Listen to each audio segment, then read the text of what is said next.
अस्सलामुअलैकुम नाज़रीन, मैं हूं सलवा स्नैन और आप देख रहे हैं सूर्या न्यूज़ HD।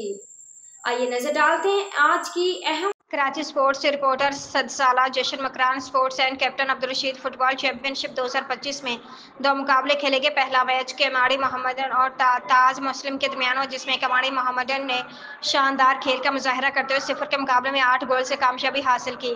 दूसरा मैच गजरी स्टार और ऑल ब्रादर्स के दरमियान खेला गया, जिसमें ऑल ब्रादर्स ने 1 के मुकाबले में 4 गोल से फतेह हासिल करके अगले राउंड में जगह बना ली।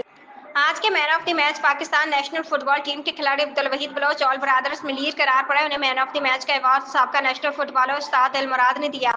टूर्नामेंट के इनेकाद का मकसद नौजवान टैलेंट को फरोग देना, फुटबॉल के कल्चर को जिंदा रखना। मुंतजमीन ने आवाम से अपील की है कि वो नौजवान खिलाड़ियों की हौसला अफजाई करें। टूर्नामेंट के चीफ ऑर्गेनाइजर और international goal keeper Aamir Gill का कहना था कि ऐसे टूर्नामेंट्स नौजवानों को अपनी सलाहियतें दिखाने के लिए एक प्लेटफॉर्म फराहम करते हैं और यही मुस्तकबिल के कौमी खिलाड़ियों की बुनियाद बन सकते हैं।